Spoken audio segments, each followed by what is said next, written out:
Magandang araw po. Ang topic natin is design of footing on bedrock.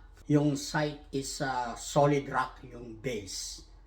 But alam natin, kailangan nating ilubog yung footing. Maghuhukay tayo para i-embed natin yung foundation natin bago natin lagyan ng magbuhos. Lagyan natin ng bakal. But ano mangyayari kung solid rock? Masyadong mahirap para sa atin kung tayo magdi-drill. Tatanggalin natin yung bato. Kasi sabihin natin, yung war scenario talagang solid siya, bato, no po, solid. So hindi natin pwedeng hukayin ng ganun kasimple. So meron tayong paraan. But bago tayo pumunta ron, bigyan muna natin ng introduction, yung topic natin. Dito, sana nababasa nyo, no? Medyo malabo yung pagkasulat ko. Sabi ko rito, basic foundation structures requires adequate embedment below natural undisturbed ground, unable to resist shear and uplift due to lateral force produced by earthquake or wind. So, sa explanation natin, yung description, kailangan natin talaga magkaroon ng embedment. Ilubog natin yung foundation natin para meron siyang fixed attachment dun sa ground. So, yun yung ine-explain natin dito. Dahil meron tayong lateral force, hindi natin maiwasan yan. Yung earthquake or yung wind. Ano bang structure yung i-design ninyo, palagi nating nilalagay sa ilalim, lulubog natin yung foundation. Meron tayong dalawang parameters na ginagamit sa pag-compute ng base shear and yung wind load. So, hindi ko na ipapakita yung explanation nito. Inilagay ko lang dito, pinresent natin sa video, yung formula ng pag-compute. Kung interested po kayo paano ginagamit ito, marami na akong video kung ano yung kailangan nating i-compute para makuha natin, mag-arrive tayo sa base shear at saka yung wind load. So sabi ko rito, effects as follows. In case na in-apply natin yung earthquake load or wind load, ano magiging epekto kung hindi natin ilalagay sa ilalim o ibabaon yung foundation natin? So sabi ko rito, number one is sliding. Posible siyang umandar, dumulas, horizontal dahil meron tayong lateral pressure. Kung hindi maganda yung attachment or yung anchorage niya doon sa ground. Pangalawa is overturning or ultimately tension at hillside. Mamaya magpapakita tayo ng drawing, ano yung sinasabi natin na tension dun sa hillside. But in case na meron tayong solid rock, hindi natin siya mailubog, meron tayong paraan. Yun po yung ipakikita natin dito sa video. Pagpatuloy tayo, sabi ko rito, scenario, in case where massive bedrock generally prevails on site. Ito yung sinasabi ko. What are the solutions and design considerations to its stability against slide or overturning? Meron tayong procedures na gagawin. Naalala ko, meron isang nagtanong sa akin. Gusto niyang malaman kung ano raw ang treatment, paano natin i-consider yung solid rock. Kung lalagay tayo ng foundation, kunyari bahay, nagkataon yung site natin, hindi natin alam. Pagkatapos natin maghukay ng mga 1 foot, hindi natin alam, solid rock pala to. Although maganda yun, dahil nasa firm ground yung foundation. But ang problema, kailangan nating ilubog. Dahil dun sa consideration na kailangan nating i-resist yung earthquake o yung lateral force para maiwasan yung sliding, yung sinasabi natin a while ago, at saka yung overturning sa hill. So, ang sabi ko nito, embedded footing not applicable. Ito na, Sumunod is design shallow footing. Ito yung gagawin natin. Magdi-design tayo ng shallow footing. As much as possible, ilubog natin siya. Ang magagawa natin, kahit magkaroon tayo ng mag-soak cutting tayo doon sa bato, and then tanggalin natin yung portion na pwede natin matanggal para magkaroon ng shear kit. Dalawa yung drawing natin. Ito yung nandito, yung elevation, sa baba detail. So, wag mo nang tingnan to. Pakikita ko muna to, may explanation tayong konti bago tayo mag-proceed sa detail. Sabi ko rito, schematic drawing or elevation. Itong nakikita natin, ito nga green na line, sabi ko, bedrock. So, kailangan natin ipatong yung foundation.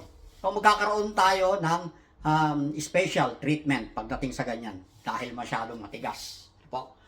So, kung residential type, ganito ang mai-advise natin. Magkakaroon tayo ng shallow foundation or sabihin natin floating foundation. Yun yung ipakikita natin detail. But ang consideration ng pagdi-design ng floating foundation, Itong nakikita nyo rito. Meron akong lateral force. Saan ang galing yan? Combination ng resultant ng wind load or ng earthquake, kung ano yung nag-burn. Yan yung tinatawag natin na lateral force. Ano po, yung sa structural analysis. Meron tayong base shear because of lateral force. Base shear na tumatama to its foundation or to its column. Let's say its column. Then yung column, umaasa siya sa foundation, nakapatong siya ron. Kung ano man ang force na na-receive na lateral ng columns sa i-distribute niya sa foundation. Ano po? Ito yung sinasabi ko. Meron tayong reaction, yung dalawa. Ano? Dito yung tinatawag kong heel. Kanina yung sinabi ko. Dito naman yung toe. So ang tendency niyan, practically speaking, pag meron tayong lateral force, ang tendency niya tumaob, pupunta ron, iikot siya. So kung i-resist ng foundation, yung overturning moment, magkakaroon siya ng dalawang mode ng reaction. Dito sa left, compression, dahil kumokontra siya, kinokontra niya yung overturning. And then dito sa right, dito sa heel na sinasabi ko, tension ang reaction niya. Meron tayong shear, ano po, tinatawag natin shear force, kinokontra niya yung base shear. So, kung ilan yung foundation, i-distribute natin, natural. Ano po, para makita natin yung required specific shear force for its foundation. I-zoom in ko to. Zoom in natin, itong portion na to. Yun yung bibigyan natin ng detail. Ngayon, kung napansin niyo naka-sloping, ano, yung natural grade. Hindi siya pantay. So, ang mangyayari ngayon, magkakaroon tayo ng special treatment para dyan. Meron akong sinulat, sabi ko, shear key, minimum soak at 50 mm. Yung perimeter ng foundation, kunyari square yung foundation, magsosokating tayo, at least 50 mm para clean cut. Kasi tatanggalin natin yung portion na yon, yung footprint ng foundation na ibubuhos natin. Pag na-cut na siya, maglalagay tayo ng bakal. Pero bago natin i-install yung bottom bars natin, magdi-drill tayo rito. Meron tayong ipoprovide na anchor. Ito yung special treatment na sinasabi natin for this scenario. Maglalagay kayo ng minimum of 300 mm deep. Kung ang diameter or ang size ng anchor rebars natin, sabi ko rito, anchor each side. Ano? Each side nilagay ko. Pero mas maganda kung yung paikot, lalagyan na natin ng anchor. Kung ang minimum requirements is 4 sides, 16 ang kailangan natin. 16 pieces for each foundation. Ang 25 mm, i-drill natin yan. I-drill natin. Kailangan mas malaki, natural yung drill natin para pumasok yung bakal natin and then mag-provide ng extra room para do sa grout. Kasi i-epoxy grout natin yung gap between yung drill, yung hole at saka yung rebar. I-drill natin, so yung ilalagay natin yung pin o yung rebars, yung anchor, tsaka natin i-grout. Pagka na-install na siya, pwede na natin ilagay itong bottom bars at saka yung top bar. So, makita natin dito, ano, yung natural grade na binigay ko sa example is sloping. Yung sinasabi natin dito na minimum of 400, dito nilagyan ko ng dimension Minimum footing size is 800 by 800 by 400 mm thick. Yung 400 mm yung thickness nung nandoon sa upper side. So dito, dahil naka-level ang foundation, natural, mas makapal dito. Dito yung 400 sa taas. Natural, ilalagay muna natin, set na natin lahat. Ano, yung bottom bar, both ways, pati yung top bars. Sasabihin nyo, bakit meron tayong top bars? Una-una, meron tayong tension. Kung balikan ninyo yung sinabi ko kanina. Kung magkakaroon ng lateral force, ang tendency niya, tumumba siya. Kaya yung isang part, do sa heel, tutumba siya, maaari siyang mahatak. Ano po, kailangan natin na magkaroon ng enough anchorage doon sa firm ground o yung bedrock. So maglalagay tayo ng pin. So dahil tension yung isang side. Ngayon hindi natin sinasabi na isang side lang ng building. Paano kung ang lateral force nang galing dito sa kabila? Natural, ganun din ang mangyayari treatment doon sa kabila. So meaning lahat ng foundation natin, i-apply natin itong condition na ito na pinakikita natin.